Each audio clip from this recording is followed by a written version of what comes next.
Deus tem planos para cumprir em nossas vidas. Essa é a mensagem de toda a Bíblia e é isso mesmo que estamos estudando aqui no Encontro com a Palavra, escrito pelo pastor Vic Woodward e narrado pelo pastor Edson Bruno.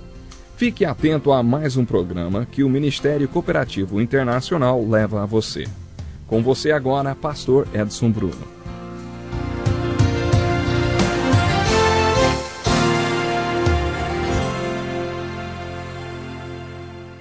Seja bem-vindo ao Encontro com a Palavra. Estou muito feliz que você tenha escolhido estudar a Bíblia conosco. Hoje iremos continuar a nossa introdução ao estudo da Bíblia, que é uma coleção de 66 livros. A maioria das nossas Bíblias traz em sua capa as palavras Bíblia Sagrada. Mas o que significa chamarmos este livro de Bíblia Sagrada? A palavra sagrada significa aquilo que pertence a Deus ou aquilo que vem de Deus. Deus é a fonte. Esta é a ideia da palavra sagrada, aquilo que pertence a Deus. O que estamos dizendo aqui é que este livro está relacionado com Deus de uma forma muito especial. Deus tinha algo muito dinâmico para fazer com esses livros que formam a Bíblia. Esse livro contém a mensagem de Deus ao homem.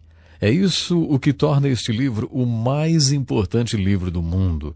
Portanto, o estudo da Bíblia é o mais importante estudo do mundo. É por isso que nós vamos estudar esse livro juntos, porque ele é o livro de Deus para nós. Deus tinha uma mensagem. Ele queria transmitir essa mensagem ao homem. Para fazer isso, ele moveu muitos homens, talvez mais de 40 homens. Esses homens foram movidos por Deus de tal maneira que as palavras que eles escreveram não eram suas palavras, mas eram as palavras de Deus. Em um período de cerca de 1.500 a 1.600 anos, esses homens e seus escritos formaram esse volume de livros ao qual nós chamamos de Bíblia Sagrada. O processo pelo qual Deus moveu esses homens a escrever esses livros é chamado de inspiração. Paulo disse que esses livros vieram de Deus através da inspiração. A palavra inspiração significa respirar para dentro. Isso tem a ver com o Espírito Santo de Deus respirando dentro daqueles homens, movendo-os a escrever esses livros. Pedro descreve a Bíblia com as seguintes palavras: porque não vos demos a conhecer o poder e a vinda de nosso Senhor Jesus Cristo seguindo fábulas engenhosamente inventadas, mas nós mesmos fomos testemunhas oculares da sua majestade, pois ele recebeu da parte de Deus Pai honra e glória, quando pela glória excelsa lhe foi enviada a seguinte voz: este é o meu filho amado, em quem me comprazo. Ora, esta voz, vinda do céu, nós a ouvimos quando estávamos com ele no Monte Santo.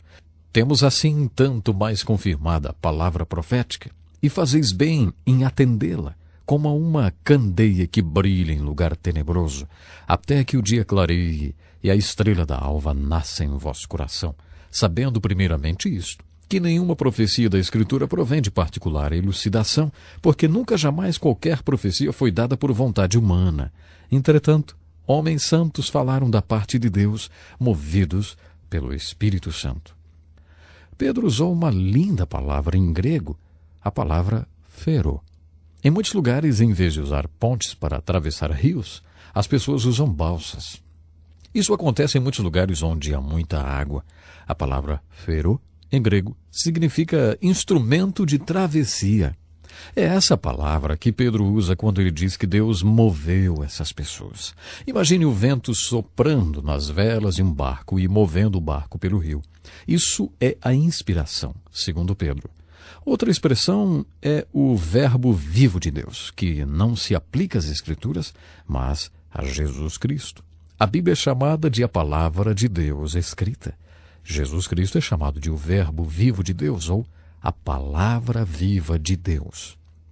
Tudo o que ele foi, o que ele disse e o que ele fez foi a palavra de Deus para nós.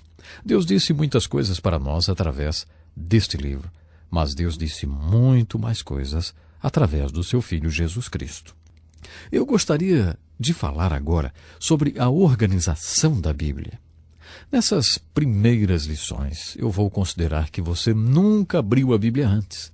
Se você já for um estudioso da Bíblia, tenha paciência. Nós alcançaremos você em algumas lições. Vamos lá. Os 66 livros da Bíblia estão organizados de acordo com o tipo de livros que são. Eles estão divididos em Velho Testamento e Novo Testamento. Mas nem sempre foi assim. Nos dias de Jesus, por exemplo, não havia divisão entre Velho Testamento e Novo. O Novo Testamento ainda não havia sido escrito. Por isso, os livros que existiam nos dias de Jesus eram simplesmente chamados de a Palavra de Deus ou as Escrituras. Somente depois que o Novo Testamento foi escrito e reunido numa coleção de livros é que foi feita a distinção entre Velho Testamento e Novo Testamento. A mensagem essencial dos livros do Novo Testamento é a seguinte: Jesus está vindo. É isso que esses livros estão dizendo. No princípio, segundo as Escrituras, Deus e os homens viviam em harmonia. Mas Deus ofereceu ao homem a capacidade de escolha e o homem escolheu se afastar de Deus. E Deus, que não pode tolerar esse tipo de rebelião, se afastou do homem. Portanto, existe um divórcio entre o homem e Deus. Esse divórcio entre o homem e Deus é o problema fundamental tratado pelas Escrituras. No Velho Testamento, Deus nos diz: você acreditaria se eu lhe dissesse que vou fazer alguma coisa sobre esse divórcio? No Novo Testamento, Deus nos diz: você acreditaria se eu lhe dissesse que fiz alguma coisa sobre esse divórcio? Note bem, os livros do Velho Testamento dizem que Jesus está vindo e que vai acabar com a separação entre Deus e suas criaturas. O Novo Testamento nos dá boa notícia. Jesus veio. E quando Jesus veio, ele acabou com a separação entre Deus e o homem. Existem duas palavras no Evangelho de Marcos que reúnem todo o Novo Testamento. Essas palavras são simplesmente Jesus veio. Os livros do Antigo Testamento estão divididos em 5 tipos. Primeiro, há os livros da lei. E esses livros da lei são a pura palavra de Deus. É onde Deus nos diz o que é certo e o que é errado e nos dá seus regulamentos. É onde ele nos mostra seu padrão de retidão. Os 5 livros da lei são seguidos pelos 10 livros históricos. Esses 10 livros históricos nos dizem mais ou menos que às vezes o povo de Deus obedecia aos livros da lei e às vezes não. Quando eles obedeciam a esses livros da lei, eles se tornavam exemplos para você e para mim. Mas quando eles desobedeciam, aí suas vidas se tornavam avisos para você e para mim. Em 1 Coríntios, capítulo 10, verso 11, o apóstolo Paulo nos dá a chave para os livros históricos do Velho Testamento e para o livro histórico do Novo Testamento. Quando você ler os livros históricos, procure por exemplos e avisos. Esses exemplos e avisos são baseados no seguinte: às vezes, eles obedeciam a palavra de Deus, encontrada nos 5 primeiros livros, e às vezes eles não obedeciam. Quando eles obedeceram, eles são exemplos. Quando desobedeceram, são avisos. Os livros históricos são seguidos pelos livros poéticos. Os livros poéticos são a mensagem de Deus para o seu povo, que tenta viver sua palavra neste mundo. Nos livros poéticos, Deus diretamente fala ao coração do seu povo. Por exemplo, no livro de Jó, Deus tem uma mensagem para o seu povo quando eles passaram por sofrimentos. No livro de Salmos, sua mensagem é a mensagem para quando o povo de Deus estiver louvando. Sobre todas as coisas que passam pelo seu coração quando você está louvando. Essa é a mensagem dos Salmos. No livro de Provérbios, Deus nos fala sobre o que se passa em nosso coração quando estamos lá fora, nos relacionando com os outros. Alguém já diz que quando você faz um negócio, há 2 coisas que podem ser obtidas: dinheiro e experiência. Mas há certas pessoas que quando você negocia com elas, o dinheiro sempre vai para elas. Para você só fica a experiência. O livro de Provérbios foi escrito porque Deus não queria que seu povo ficasse só com experiência dia após dia. Ele queria que seu povo tivesse alguma sabedoria prática sobre relações humanas. É por isso que ele nos deu o livro de Provérbios. Eclesiastes é a mensagem de Deus para o seu povo quando eles tiveram dúvida no coração. Os Cantares de Salomão são uma mensagem dirigida para o povo de Deus quando estiverem fazendo amor. É quase como que se você estivesse ouvindo uma conversa de amor entre 2 apaixonados, em lua de mel, vamos dizer assim. A próxima seção da literatura do Velho Testamento é a maior seção. Em termos de capítulos e versos, ela é chamada de os profetas, e tem 2 tamanhos. Primeiro temos os profetas maiores e depois os profetas menores. Os profetas maiores são chamados assim não porque são superiores, e a denominação de profetas menores não quer dizer que eles sejam inferiores. Os profetas maiores foram muito prolixos, com 66 capítulos, 52 capítulos e 48 capítulos. Eles levavam muito tempo para dizer as coisas. Os profetas menores são chamados assim porque têm 1 capítulo, 2 capítulos ou 3 capítulos. Provavelmente eles foram pregadores melhores, porque conseguiram empacotar melhor a sua mensagem. No Novo Testamento também temos 5 tipos de livros. Primeiro, 4 biografias de Jesus, Mateus, Marcos, Lucas e João. Eles mostram diferentes aspectos da mais importante vida já vivida. Depois nós temos um livro histórico, que é o livro de Atos. E depois nós temos as epístolas de Paulo e as epístolas gerais. Um jovenzinho me perguntou uma vez, escuta, epístola é a esposa do apóstolo? Até que soa parecido, não é mesmo? Mas não, a epístola é uma carta. Metade do Novo Testamento foi escrito pelo apóstolo Paulo.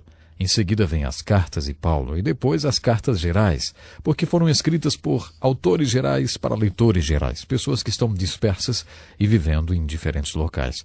O Novo Testamento encerra com um livro profético, o Apocalipse. É um livro de símbolos. Para entender de verdade esse livro chamado Apocalipse, é preciso da ajuda do Espírito Santo. A primeira frase fala logo da revelação de Jesus Cristo. Portanto, na Bíblia, nós temos 66 livros e esses livros estão organizados não de acordo com a época em que foram escritos, mas de acordo com o tipo de livros que são. Existem 5 tipos de livros no Velho Testamento. Livros da lei, livros históricos, livros poéticos, profetas maiores e profetas menores. Existem também 5 tipos de livros no Novo Testamento. 4 evangelhos, um livro histórico, as cartas de Paulo, as cartas gerais e um livro profético, que é o Apocalipse. Leia o Velho Testamento lembrando qual é sua mensagem. Jesus está vindo. Esse é o verdadeiro assunto do Velho Testamento. Leia o Novo Testamento procurando a seguinte mensagem: Jesus veio. E vamos à sua primeira tarefa do curso. Memorize os nomes dos livros da Bíblia. Você deve pensar, por que será que ele pede que a gente memorize os livros da Bíblia? Ora, é para que você não fique envergonhado quando o pregador anunciar um texto de Ageu e você não souber se fica no Velho ou no Novo Testamento. Por isso, para saber onde estão localizados os livros da Bíblia, memorize seus nomes. Memorize lembrando seus títulos e aprenda a soletrar os nomes. Eu acho que isso vai ajudá-lo quando você for estudar a palavra de Deus. Bom, não temos mais tempo hoje. Muito obrigado e olha, agende-se para se juntar a nós amanhã, quando vamos continuar o mais importante estudo do mundo, o estudo do livro de Deus, a Bíblia Sagrada. E outra coisa, convide seus amigos ou alguém que esteja interessado em saber mais, entender a palavra de Deus. Até lá, então. Que lição importantíssima. Obrigado, pastor Edson Bruno. Prezado ouvinte, coloque em prática o que você ouviu aqui. Sem dúvida, sua vida será grandemente abençoada. Este é um estudo escrito pelo Dr. Dick Woodward, na voz do pastor Edson Bruno. Escreva-nos e solicite o material. Nosso endereço é Encontro com a Palavra, Caixa Postal 2011, CEP 89201-970, Joinville, Santa Catarina. Até o nosso próximo Encontro com a Palavra.